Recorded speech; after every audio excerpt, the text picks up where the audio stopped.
Hello, this is Arshee, Hi, this is Val. and welcome to another episode of the Drag Reduction Sisters podcast. Today's episode is quite special because we have our first guest with us. We will be getting an insight into what it means to be an independent racer, which is quite different from Formula One and MotoGP that we watch on TV, where we've got huge teams and it's basically a business. But independent motor racers have to be their own race engineers and their own mechanics and their own everything.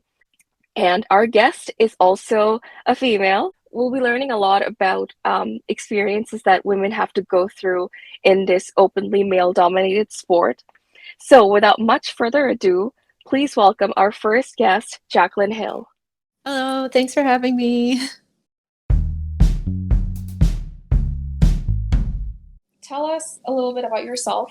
How did you start riding bikes? Why did you get into it? When did it happen? We want to hear all of it. It's a long story, but I'll start from the beginning. So I started riding dirt bikes when I was 15. I pretty much fell in love with bikes right away. I did that for a couple of years, but it was expensive and not sustainable for us at the time. Then school became a priority, and I didn't ride much again until my 20s. And then I started dirt biking again and was happy to see my passion was still there. And so much so that I actually dragged all my friends who did not know how to ride into dirt biking. I'm like, please come with me. I started doing that for a year or so. And then one of my female friends, one of my closest childhood friends, suggested, why don't you start street riding? And I had never thought about it before. So she convinced me to give it a go. And I did the M1 course, and I learned there on a street bike. And then I bought my first street bike just right after that. So that was about 2016. I started street riding. My first bike was a Honda 300cc bike, so pretty small, but I think fitting for a beginner. And so that was August of 2016. And it all kind of escalated quite quickly from there. I started meeting a lot of people, and eventually I met my husband now. He is with me through this whole journey. We started doing track school. So that is essentially when you spend a day at the track, you're with instructors, they take you out and you follow them. They do a little bit of learning like in the classroom. And so we did a couple courses through track school. And then in 2018, the end of 2018, we bought our first track bike. So we spent 2018 doing the track schooling, realized, hey, we like this, we're having fun.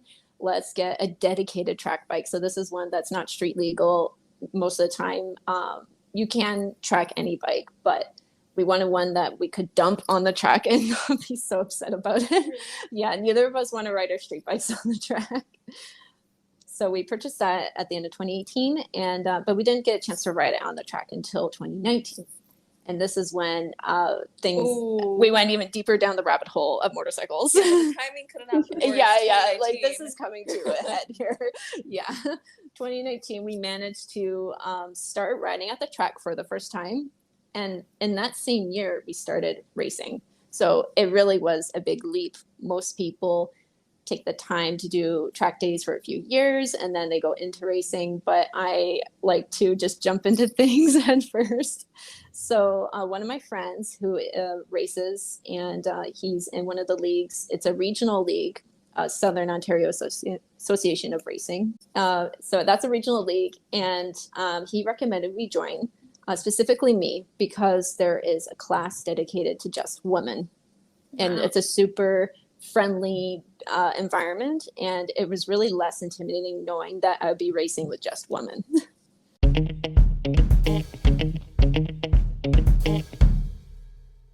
So I guess naturally progressing on from there, could you talk about your experience as a female racer and sort of what you had to go through either on track or at track school, off track, or even like just riding on the streets? Like what are some of the things that you faced, particularly as a female rider? Yeah, so it was when I started riding on the street, I was a single female, and it drew a lot of attention from naturally it's a male dominated sport. So a lot of men would want to take me under their wing essentially and teach me the basics, show me how to ride and all that stuff.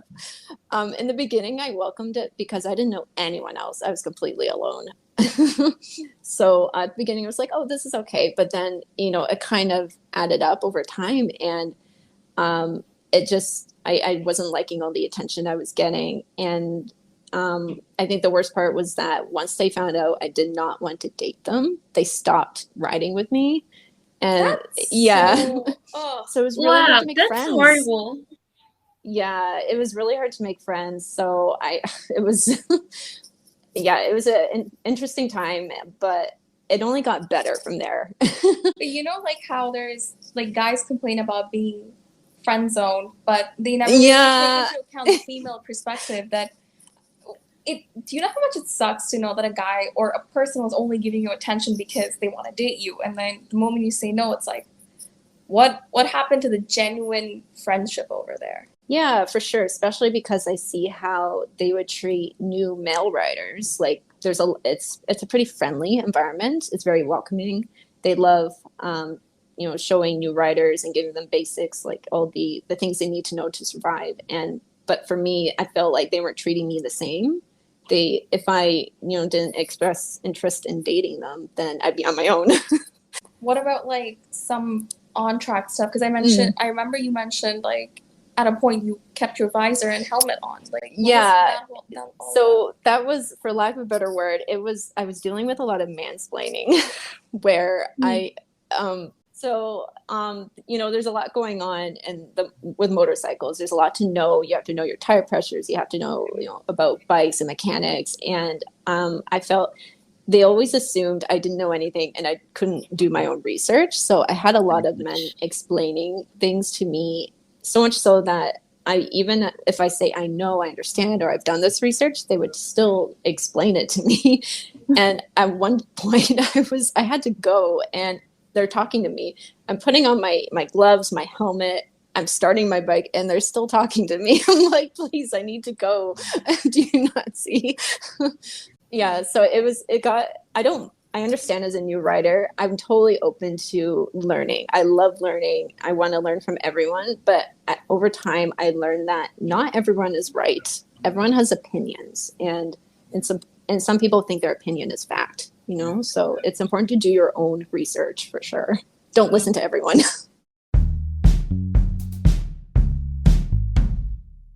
When you started racing, how many women were there and how many are there now?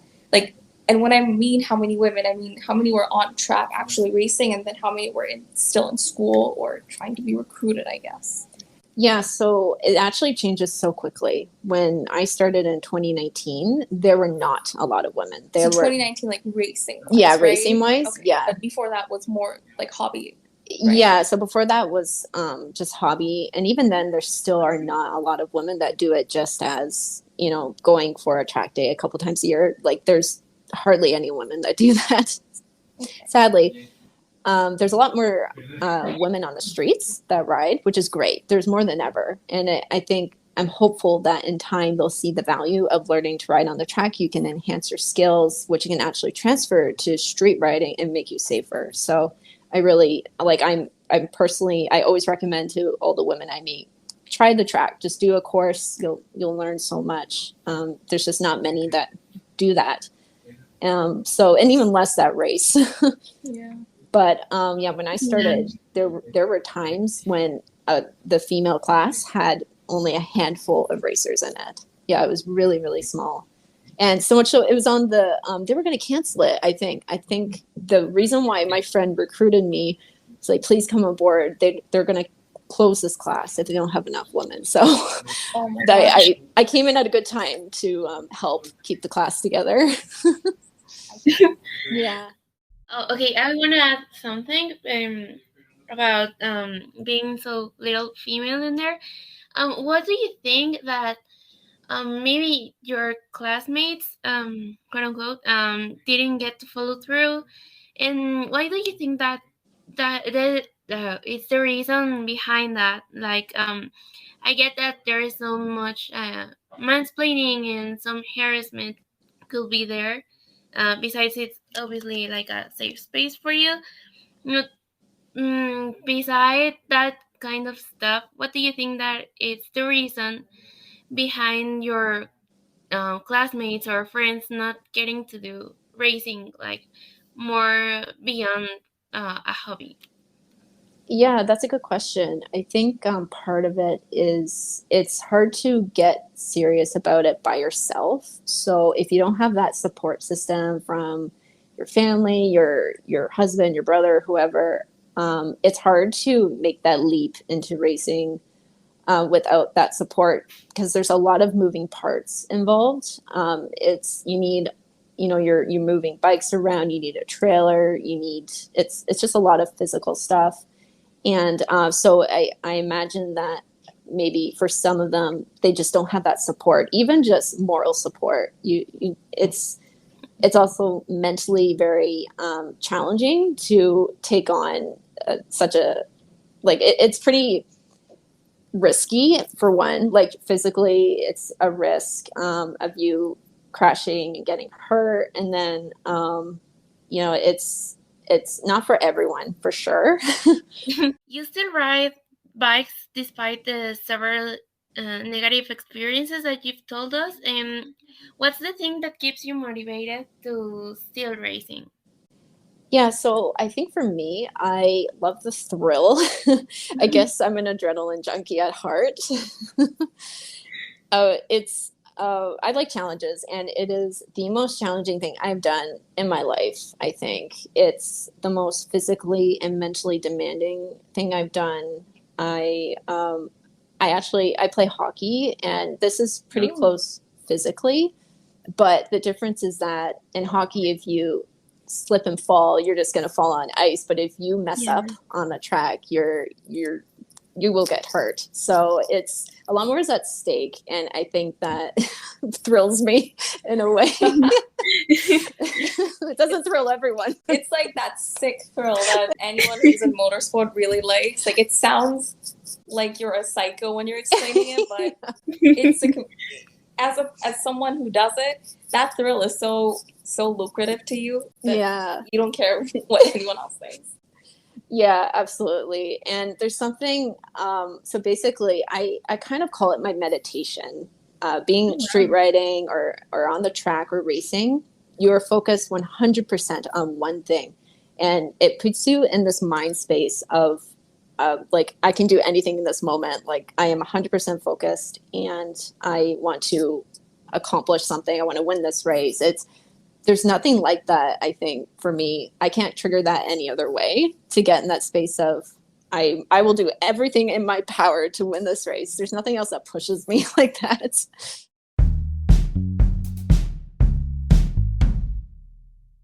Well, now that you already mentioned about family and friend support, tell us, please, what was the reaction from your friends and family when they discovered that you had a passion in riding bikes and more and beyond the road, like on a track? Yeah, so my mom and I actually learned to dirt bike together. How old was she when she started riding? Well, if I was 15, she was probably 50 something. Y'all, it's never too late to start. Yeah. Her mom's an absolute inspiration. She's a badass woman. Yeah, she inspired me for sure. Although she did break her hand dirt biking not long after we started. I'm so proud of it, you know? Yeah, she broke it and then kept riding with the bone sticking out. Oh wow. Yeah, so she makes me look like a weakling. I think about her when I'm complaining on if I crash on the track, I just think about what she did. Yeah. Like, I could do it too. She's a boss. Yeah. I love her. Yeah, so she is my number one fan for sure. And the rest of my family was pretty supportive, although I think some people just really don't get it when I tell them. They're like, why do you do that? It's very niche. Yeah, very niche. And most of my family understands that, oh, if you're passionate about something, you go for it. But then I do sometimes run into opinions from friends or colleagues where they just really don't understand it and think I'm crazy. How do you explain it to them? I don't really. I just say, if you know. I've seen this personally, but for a lot of our listeners, the world of motorsport basically is just teams of engineers and mechanics, right? And they're helping the team build a car and repair cars and bikes. But for you, it's just you and your husband, right? It's you guys by yourselves. You're the mechanics, you're the engineers. So we want to know what the typical schedule looks like for someone like you on a race weekend. Talk us through, prepping the bike in the garage and then dragging the trailer out for like hours to go to track, living on the trailer, which is something so I've seen you do it, but it's still something that's very foreign to me. So yeah, give our listeners an insight onto that life of being your own everything. Yes, we are our own team, just the two of us. It is the hardest part about racing, honestly, being your full support, your engineer, your everything. So leading up to a race weekend, we would be prepping the bikes. We'll spend the time doing any modifications, if that's adjusting the suspension, changing tires, things like that. We don't do any of major work ourselves. If it's a big job, we'll give it to a shop, but we'll do the smaller stuff that we can. And so we would basically pack the night before, and not every race weekend's the same. Sometimes we'll have 2 track days leading up to it, or sometimes just 1. So if it was 2 practices, we would be leaving Wednesday afternoon and get there Wednesday night, and then for a practice Thursday morning and Friday morning. So we would pack everything up, prep the trailer. We have a toy hauler, which a 16-foot toy hauler, which is an RV that is towed by a vehicle that has a garage in the back, essentially. So we have a system installed in it where we can roll the 2 bikes into the back of the trailer. And then we call it Tetrising, where we put all of our gear, our suits, our gas, our tools, our tires, everything gets packed into this tiny trailer, this box, and we shove it all in. And at the same time, you have to pack it in a way that it's not all going to fall over when you stop. Yeah. So that we have to do that the day before, because it is so much work to do in one shot. So we filled that up. Food. You were forgetting the mini fridge full of snacks and food that I have to pack. Yeah. Or assist in packing at least. We have kind of a system now. It took us a while to figure out what we like to eat at the track. Honestly, we don't eat a whole lot because you can't weigh that much. Yeah, we don't want to be really full on the bikes. And when you have that kind of adrenaline running, food is just not at the top of the list. No. But we drink a lot of water, so we fill it with water everywhere. In the toilet, the shower usually holds all our chairs. Oh my God. and some fans, everything. And literally every square inch of that trailer has stuff shoved into it. Yeah, and basically we live off of sandwiches. So I'll pack a lot of bread and cold meat, essentially. And booze. Yeah, we need that drink after. If you get on the podium, then you get a free one too. Okay, so our trailer is completely full now. We fill it with water, everything, and then we leave for a very long, a 2-hour drive or 2.5-hour drive, depending on how many stops and stuff, to Grand Bend, which is where we race. So we drive there, and then now it's a race against sunset, because if we get there at night, it is dark, and setting up in the dark is the worst thing. It just makes it so much harder. It's already really challenging, but we are usually late and get there after dark. I know. Oh yeah, you know that. You see us, we're leaving and the sun is already setting.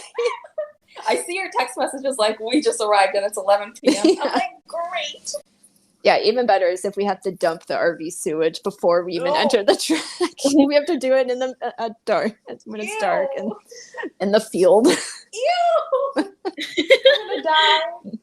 Well, there's a dump section there, but it's still It's gross. yeah. Yeah, always a fun time. And and it's even better if it's raining, which it is half the time we're arriving there. Val, can you imagine dumping sewage when it's raining and it's dark and you can't see anything? Oh my god. I would That just would be a die. whole adventure aside the writing.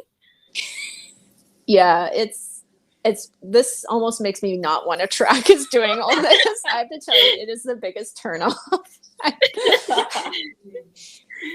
Yes. Well, you chose it. I know. It's you. It's part of it. Yep, it's true. Okay, so we roll in and it's dark and probably raining. And now we have to unpack everything out of the RV. So we have to take everything out before we can even take the bikes out. It's all on top of each other. It's all connected. So literally the entire thing needs to be emptied into a pile on the road.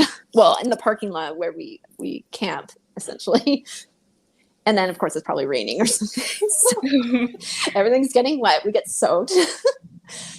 Yeah, and that we'll unpack for a couple of hours. We'll set up the tent. We have a big 10 by 20 tent, like a canopy that we have to ratchet down with weights or it'll blow away because Grand Bend is extremely windy. If you look away from it, it will blow away if it doesn't have weights on it. It's crazy windy. I can attest to that. The storms they get are nuts. When it rains too, it floods. So the fields are just, you have to have really tall boots and you can't even see the track sometimes because it's completely pooled. Yeah. Yeah, fun times racing it. Yes. No one tells you about this side of racing. I wasn't told this. When they hooked me into this madness, they never told me about all this. It's not in the introductory pamphlet. No, it's not in the pamphlet. Okay, and then we finally get the bikes out under the canopy. We lower the canopy, which keeps the bikes protected overnight. And then finally we call it converting the RV into a living space. So we clean it. I clean it head to toe with a cleaning solution on my hands and knees because we had all our stuff in there, all our bikes in there. The gasoline is on there. It gets really dirty quickly. Yeah, and then we just crash at that point. No shower? No, the next day. Sure. Yeah, so, okay, so then we have practice the next morning, and that's usually the hardest morning to get up because we just unpacked all night. We usually don't get a whole lot of sleep. And, so we'll spend the whole day just doing laps, just lapping, essentially, on whatever configuration it's going to be for the race. And then if it's Thursday and Friday or just Friday, we'll shower at the end of that day. Just so you know. Yes. Yeah, and then the races start on the weekend. And at this time, we would also be doing any tuning to the bikes. We'll be adjusting tire pressure, the suspension. They do have someone who does a suspension at the track, so that's always handy. You can get tires at the track. It's actually more like a little camp festival because you have all these vendors from different places. You can get all the parts you need. You can get your soup sewed. You can get the tires, you get tire changes, your suspension worked on, and it's a fun party at night. And so on Saturday is when all the real fun begins, when we have our qualifier. And it's usually a 6-lap qualifier. It's pretty short. And so we'll do that. They change the schedule. Sometimes we have that in the morning and an endurance race in the afternoon, or sometimes that endurance race is on Friday. The endurance race is 3 hours long, which oh my god. Yeah, that I thought that was long until I heard about them doing these in the UK and they do them for 24 hours. Oh my Yeah. god. That's a lot. Oh my god. I would die. I would just be like, no. I'll pull a Seb and just be like, I'm going home. I'll call it a day.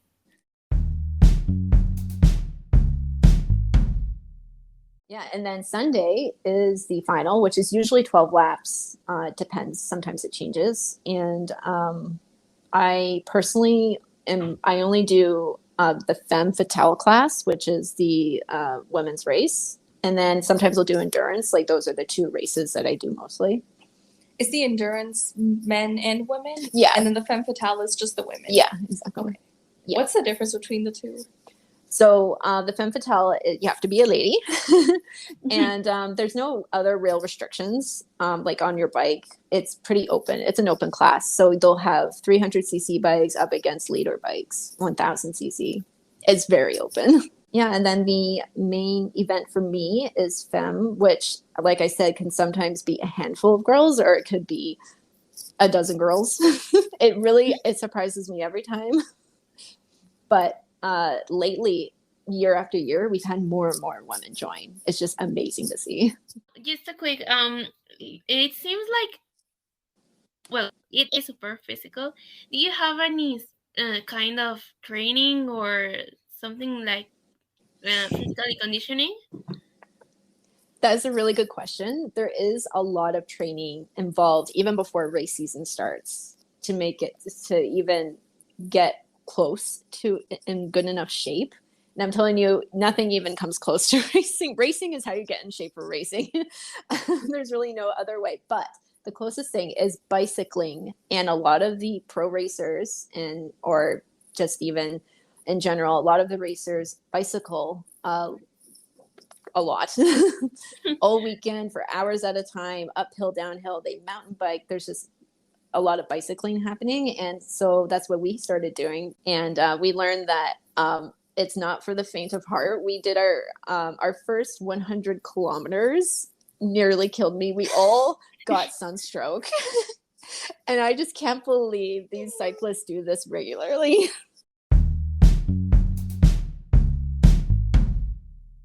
We have heard like you have had a lot of fun and that it's like something really something that you can get a lot of memories through it. Like you have fun times, you get to get along with a lot of people. And could you share some memories and moments that have happened either on track or on the road, like something that makes you super happy or very proud as a racer? I think most recently was a race that I did last year, and it started totally normal. I think I might have started near the back, and I think I was about mid pack, and then it started pouring rain. And so I was working my way up the pack through the pack, and it started pouring rain as I was about to enter the fastest corner on the track. So I'm literally on the back straight, which is the fastest spot of the track, about to enter the fastest corner, and it starts pouring rain just there. And then I'm, panic mode. I slow down. I straighten the bike up. I make the corner. And then I keep going. I'm like, okay, is it going to keep raining? And this is all happening very quickly. And the rain continues to get worse. And as I keep going, I'm slowing down a little bit. And then the rain keeps getting worse and worse. And I'm at the point now where I can't see out my visor. I have to wipe it or turn my head to get the rain to run off, and it's a disaster for me. I have a dark visor on, which is like wearing sunglasses in rain. So this probably doesn't sound like a fun or good memory, but it just gets better. Because of the tires I had on my bike, I was okay in the rain. And were these wet tires? They were DOT tires, so they have tread in them.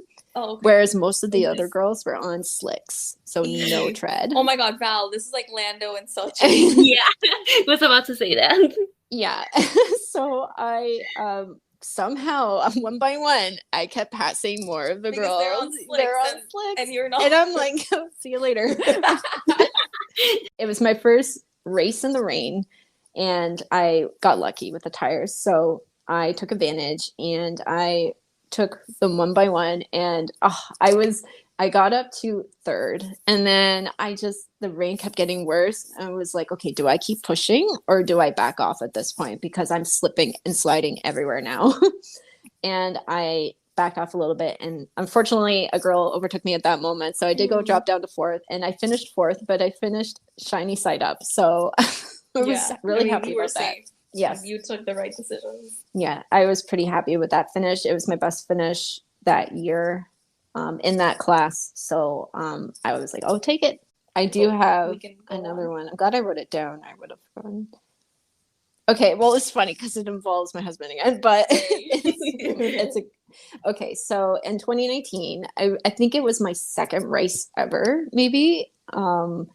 We were there for the Friday practice, and this was when we had only one track bike between the two of us. Okay. So when we started doing track, we did a budget version. It was complete budget track, which is Well, I mean, it's you guys, right? It's not Yeah. a team. yeah, budget, yeah. It's just the two personal. of us, and we didn't even know what we would like. We didn't know if we would like this bike. Like we were just trying it out. So we had one bike between the two of us, and for some reason we started racing also with only one bike between the two of us. Yeah, which was I don't recommend. Eventually, by the end of that year, we had bought a second bike. So we started the year with one bike and a U-Haul rental trailer, which is U-Haul is a rental company. Yeah. And then by the end of that season, we had two race bikes and our own personal trailer. So it really escalated quickly. Okay, so in that second race, we had one bike. It was literally the last hour of practice on Friday, and Yaman's on the bike, my husband, and he crashes in the last corner of the last lap on Friday practice. Oh. Yeah, and here I'm thinking, oh my gosh, I have two races coming up. How am I going to do this? And now I'm so grateful for the family at SOAR. Everyone came together. They knew we were new. We were still strangers to them at the time, and they helped us put the bike together. It was a really wholesome moment for sure, and we wrenched into the night with their help. And then Yaman also learned a lot through all this. He learned how to put a bike back together. And we put it together in time for my race, my qualifier Saturday morning. And so I qualified, and then I did the Sunday final, and I got third place. Yeah, this is one of my best races. You ended up on the podium. Yeah. Did you get champagne? No, not this time. They did No, they did not do champagne this time. What did but they do? I had to make a speech. Well, why? Yeah, a thank you speech. Yeah, well, you always have to when you get on podium. Hold up, this is new information. Yeah. Wait, so you have to do speeches when you get up on the podium? Yeah. That's one reason not to win. Did you get anything? Oh, I got a plaque. Ah, nice. Okay. Yeah. Good. I got a few plaques. Nice. Yeah, Cool. so all I had to do was a speech. Yeah, and my mom was at that race too. That was the only race she's seen, so that was a really special moment for me. Really good memory.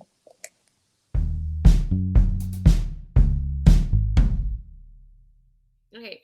What's something that you've learned throughout your career as a racer that you will apply to your day-to-day life? Sorry. One thing I learned is facing your fears, because that's something I do every time I go out there. I always get anxious and nervous, and there's always some fear in the pit of my stomach. So I find that in my day-to-day, I try to think, if I have a presentation or something I have to do, I think I won't let my anxiety take over me. I ride motorcycles. I can do this. That's scarier than doing this. So that's how I've gotten through some anxious moments in my life. And I've really learned that you can really push your body to beyond what you think is the limit. You can really push yourself if you just mentally stay focused on something 100%, get rid of distractions, and you can really accomplish a lot. And I've done more than I ever thought my body could be capable of.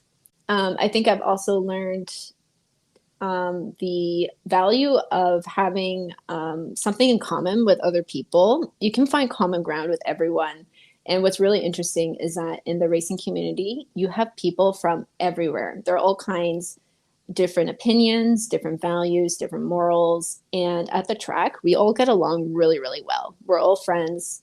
And yet I know that outside of the track, they may have opinions that I don't agree with. And that sometimes those opinions can ruin friendships and things. But at the track, we kind of leave all that behind, and we just focus on what we're all there for. So in my day to day, some of my coworkers, I try to find a common ground with them. It's like, I know we're not the same people, and sometimes it's hard to make friends if people have different opinions, but there's always a way to make a connection with someone. I just want you to like elaborate something else, which I don't think we covered that much, but I think it would be nice because like we know you're not you're not participating in MotoGP or F1, but you are a rider nonetheless, even if it's like at a regional level, but you still have a day job, right? So could you give us an insight into what sort of your day job is and how you balance that with this?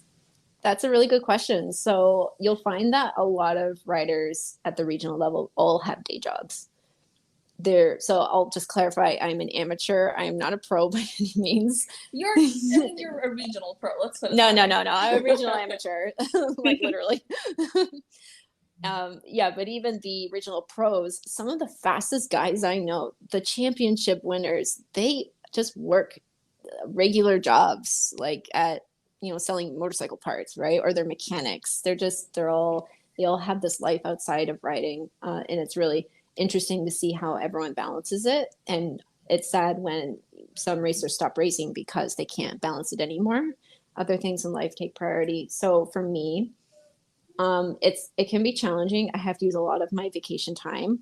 Wait, what? Like, explain what your job, like that part. Okay, like, so who are you? I am a meteorologist for the Weather Network. So I am a forecaster. I do operational forecasting. That is, I work on the data. I crunch the data and all the numbers that you see, all the temperatures and snow amounts and stuff on your app or the website comes from me essentially when I'm on shift. And I work with a team of other meteorologists and we work in rotation. And so I am a shift worker, which means I work days and I work nights and I work odd hours, which does not go well with racing actually, because races are on weekends. And I work a lot of weekends. So I have to use a lot of vacation time to make that work. Like all my vacation time is saved just for racing and track. It's a little bit easier for my husband because he works a regular job Monday to Friday, 9 to 5. But even then, he still struggles to take some Fridays and Mondays off. And all the prep work that leads up to racing takes so much time prepping the bikes and the trailers.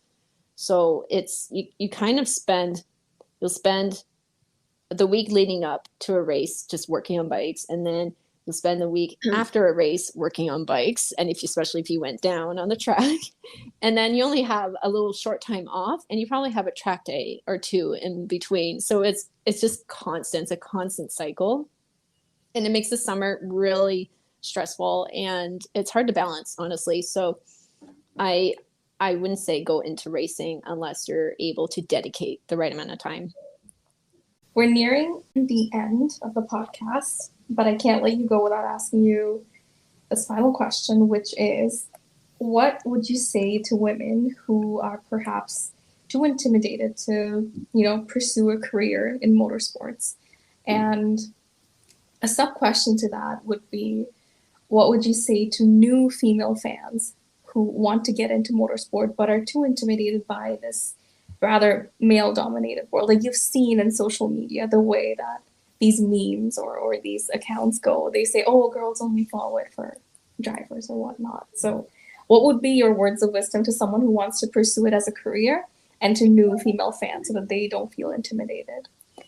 Yes, so you're right. It's still a male-dominated industry. And women have been held back for such a long time in this industry. So we are catching up. We're slowly catching on. And there's a lot more women now than there were before. So it is getting better every year. And it's hard not to be intimidated by being such a small minority.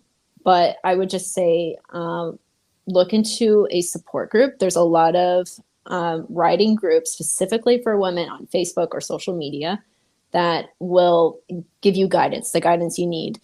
And a lot of new riders can reach out that way, and they're super happy to accommodate anyone who's new, who wants to get into racing or just into riding in general. And what helped me with the intimidation is joining the Femme class at SOAR, which is just women. And then once you're comfortable there, you can always expand into like, and that's actually what happens a lot. There's a lot of the championship women or the winners in the female class will move on to the co-ed classes and compete seriously in there. And I think it gets better the further away from street riding you go. So in the street riding world, it's a little bit more rough and sketchy with being so male dominated. But the further you go with track, the nicer, more accommodating the community becomes and more genuine. And then once you get into racing, it becomes more like family, and they're happy to take you under their wing. I would say if you want to get into any sort of facet of riding, just reach out in social media in Facebook groups, or even reach out to a rider who you know is in racing, because they're happy to answer any questions. It's a little bit like us, right, Val? Like we've got our own Right. little community of female fans, and we're welcoming any new ones. Everyone. Yeah.